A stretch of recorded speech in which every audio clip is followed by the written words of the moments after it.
Bismillahirrahmanirrahim. Assalamualaikum warahmatullahi wabarakatuh. Mengintai dari kejauhan. Apabila engkau dapati orang-orang yang menunjukkan sikap tidak suka kepadamu tanpa alasan yang jelas, tidak usah tersinggung. Sebaiknya abaikan saja, karena kebencian mereka terhadapmu tidak akan mengurangi kebaikan hatimu dan kejelitaanmu. Begitu pula sebaliknya, sekalipun semakin banyak orang yang menyukai dirimu, tidak akan menambah kecantikanmu, karena memang engkau sudah cantik sekali. Dengan tidak merespon sikap mereka, tidak menanggapi pendapat mereka, dan tidak menunjukkan reaksi apapun, nanti engkau akan merasakan hidup ini semakin indah.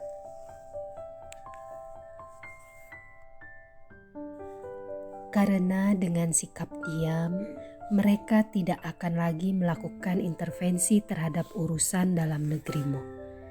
Bahkan sampai ketika ada seorang temanmu yang berusaha untuk memancing engkau supaya memberikan tanggapan, maka katakan saja, silahkan jelaskan kepadaku sesuai dengan pemahamanmu, tetapi jangan engkau paksakan kesalahpahamanmu itu kepadaku.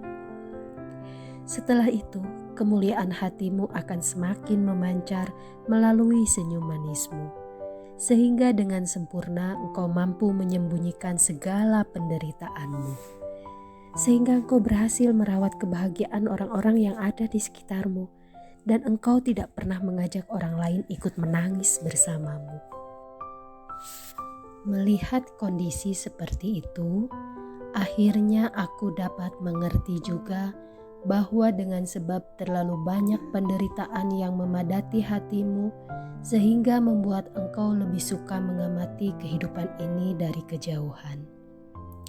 Sepertinya engkau masih gamang untuk menerima cintaku, sementara ini engkau masih seperti orang asing atau pendatang baru yang belum tahu apa-apa, sehingga tingkah lakumu sangat berhati-hati. Ketika beban penderitaanmu berlebihan, sehingga membuat dirimu semakin terbungkuk, aku khawatir barangkali nanti engkau semakin dungu.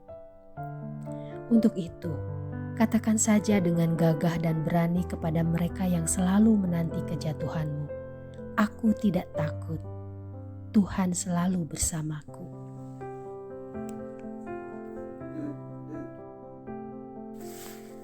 Ketika yang menyakiti hatimu itu orang-orang yang membenci dirimu, maka sakitnya tidak akan terlalu dalam. Akan tetapi, ketika yang menyakiti hati adalah orang yang kau cintai, maka akan membuat dirimu jadi terkapar. Masa lalu sudah terkubur, wahai kekasihku. Yang sudah terlewat tidak akan kembali. Masa depanmu ada dalam genggaman Tuhanmu. Untuk itu, sebaiknya engkau banyak bersyukur saja. Terlalu banyak nikmat yang Tuhan berikan kepadamu. Apabila ada orang yang menginterpretasikan keluhuran budi sebagai bentuk manifestasi dari rasa takut yang berlebihan, maka biarkan saja, tidak usah dibantah. Karena orang itu tidak paham bahwa cinta itu tanpa imbalan. Demikian pula, bila ada orang yang menafsirkan kebaikan hatimu itu sebagai tampilan kebodohanmu, biarkan saja, tidak usah engkau bantah, karena orang itu tidak mengerti dikiranya warna hatimu hitam semua seperti yang dimilikinya. Sampai sekarang, aku masih tetap seperti semula, tidak pernah berubah sedikit pun, masih tetap mencintaimu, sekalipun engkau masih juga nampak gamang. Adapun aku menjauhkan diri dari teman-temanmu, sama sekali tidak menjauhkan darimu. Semata aku menjauh dari mereka. Karena mereka tidak respek atas keberadaanku bersama mereka. Jadi selama ini, sikap diamku bukan karena suka atau diam karena marah, melainkan sebagai garis demarkasi. Uruslah wilayahmu sendiri, aku punya wilayah sendiri. Mengapa aku harus menentukan garis demarkasi, wahai kekasihku? Karena aku terlalu sakit ketika aku merasakan sesuatu di dalam hatiku seperti ada sesuatu yang hilang. tetapi aku tidak mampu untuk menjelaskannya kepada siapapun. Sementara aku hanya berharap engkau dapat mengerti. Aku sangat terkejut sekali ketika SMS di HP ku buka, ternyata engkau pengirimnya. Apabila engkau menemui banyak kesulitan untuk merebut cintaku, wahai lelaki yang aku banggakan, tidak usah kau merubah langkah atau balik badan, tidak usah merubah metode dan sistematika, tidak usah merubah taktik dan sebagainya. Ubahlah niat yang terselip di dalam hatimu, wahai lelaki yang aku banggakan. Langsung ku jawab dengan singkat, mohon petunjuk wahai kekasihku yang cantik jelita. Hanya berselang 3 menit datang jawaban singkat darimu. Lebih baik aku hidup sendirian tetapi tidak merasakan kebahagiaan daripada harus bertemu dengan orang-orang munafik.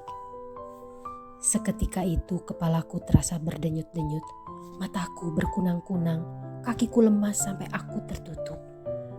Apakah aku ini orang yang munafik?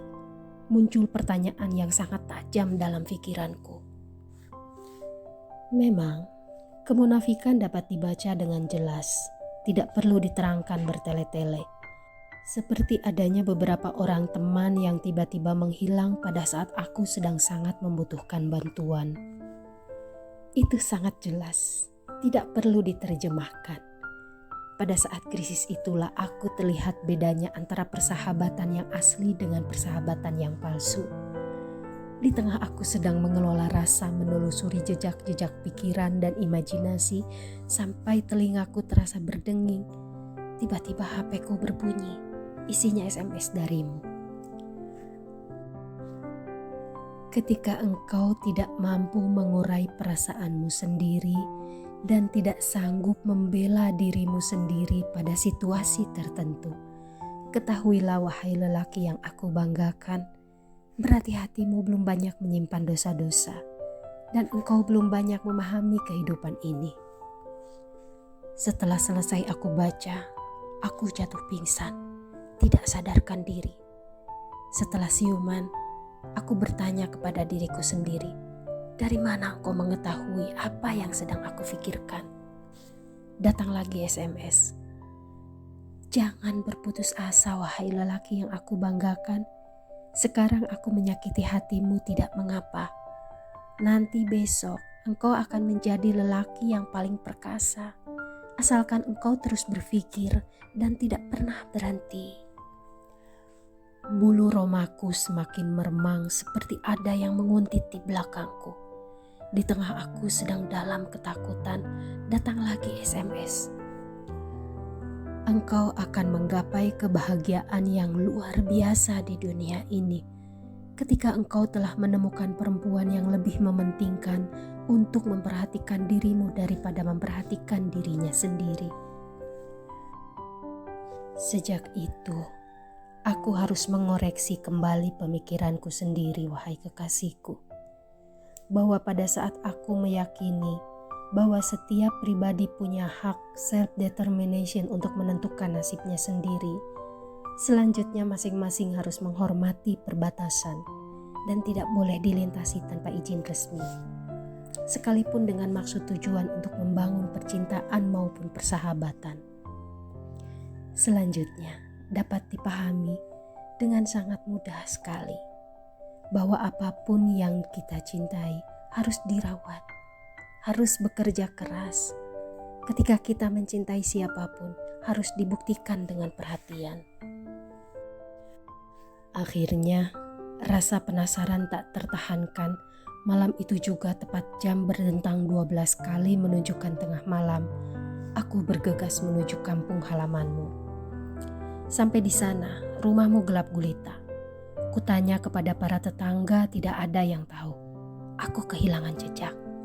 Sungguh sangat melelahkan. Naik gunung, turun gunung, masuk hutan, keluar hutan. Lautan yang luas aku seberangi. Tetap juga aku tidak dapat menjumpai dirimu. Aku ingin mencium kedua telapak tanganmu. Akhirnya, HP berdering lagi. Isinya SMS lagi. Wahai kekasihku, Aku yakin kau telah mencintai diriku. Tetapi percuma mencariku di hutan, di gunung, di lautan. Tidak akan kau temui. Bila engkau ingin mencariku, aku tidak jauh. Bersihkan saja dulu hatimu. Nanti aku pasti datang. Aku akan tinggal di hatimu untuk selamanya. Semoga bermanfaat. Assalamualaikum warahmatullahi wabarakatuh.